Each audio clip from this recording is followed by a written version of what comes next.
Minuto de reflexão. Glória ao Pai, glória ao Filho e glória ao Espírito Santo de Deus, que vai nos dar a palavra hoje, que está em 2 Tessalonicenses, no capítulo 2, do versículo do 1 ao 4. Então, nós vemos aqui, irmãos, em 2 Tessalonicenses, no capítulo 2, nos diz assim, que a vinda e a apostasia do homem da iniquidade.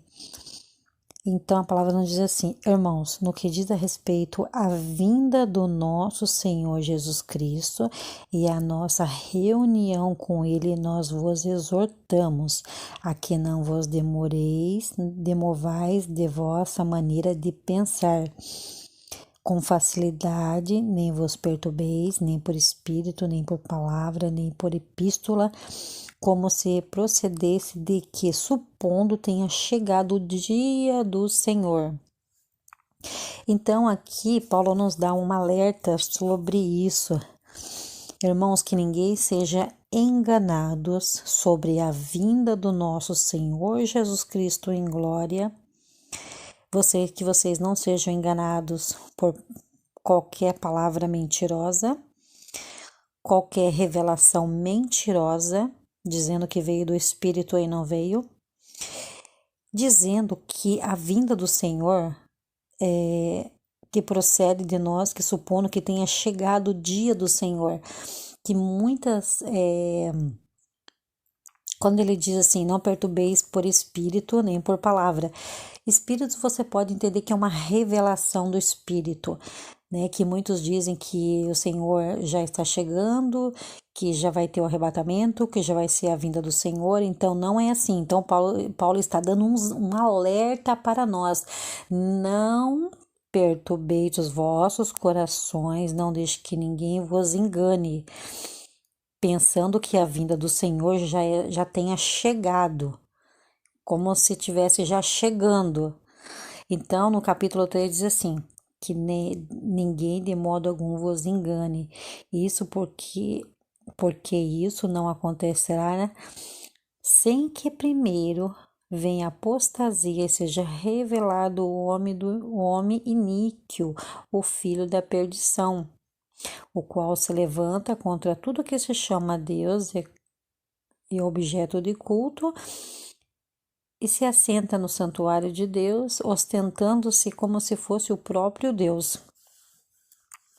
Então, olha o que o Paulo nos fala, né? Não deixais que ninguém engane vocês. É necessário primeiro que venha o homem, o iníquo.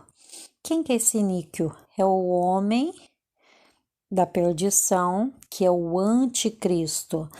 Ele vai ser revelado e ele vai se sentar no templo de Deus, se achando Deus, e ele será cultuado pelas pessoas. As pessoas vão idolatrar ele como se ele fosse verdadeiramente Jesus Cristo, mas isso não é verdade. Nós sabemos que ele é o anticristo que vai vir enganar as nações. Mas para que isso venha acontecer, a palavra está dizendo que ele vai se sentar no templo de Deus. Mas nós sabemos que o templo de Deus ainda não foi construído. O templo de Deus, o terceiro templo de Salomão, que vai ser construído ao lado do Domo da Rocha, que é um templo dos muçulmanos no Monte Moriá, aonde que vai ser construído ali também o terceiro templo, que é o templo de Salomão. Então existe um instituto do templo em Israel que está cuidando para os utensílios, para tudo que seja do templo já seja fabricado. Então já está tudo pronto, os móveis, os instrumentos musicais, as roupas que os rabinos vão usar, os candelabros. Eles fizeram um candelabro de 3 milhões de dólares em ouro, com 45 quilos, que fica na praça central de Jerusalém. A Arca da Aliança, as bacias que serão usadas, tudo feita de ouro. Então, esses utensílios já estão tudo pronto, estão no Instituto do Templo, que é onde eles estão organizando esses utensílios, os móveis, tudo que vai precisar para usar dentro do templo. Então, logo esse templo será levantado. E a palavra do Senhor nos fala o quê? Que ninguém de modo algum vos engane, dizendo que Jesus vem a qualquer hora e a qualquer momento, como isso tem muito acontecido.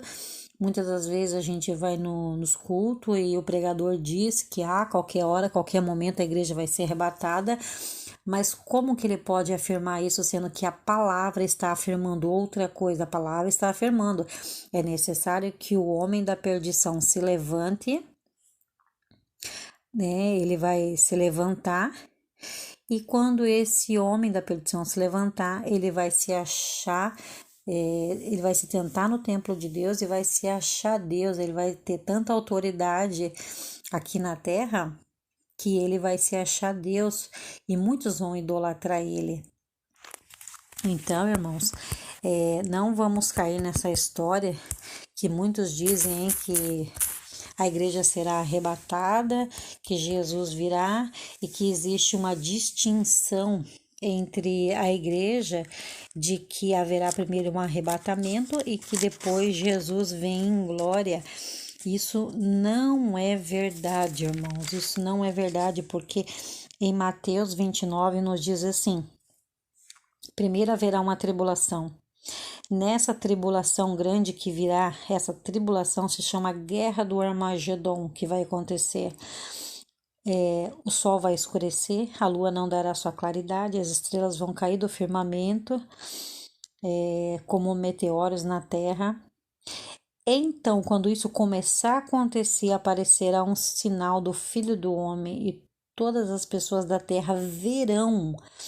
Não será nada escondido, todos verão. Então aparecerá o sinal do Filho do Homem, todos os povos da terra se lamentarão e verão o Filho do Homem vindo nas nuvens do céu com poder e muita glória. Então ele não virá escondido, todo olho o verá. E quando ele aparecer em glória, ele enviará, no versículo 31, do 29 ao 31, então apareceu em glória, ele vai enviar os seus anjos com grande barulho de trombeta, os quais eles vão reunir os seus escolhidos. O que quer dizer esse reunir os escolhidos? Quer dizer, eles vão arrebatar, vai ser arrebatado os seus escolhidos.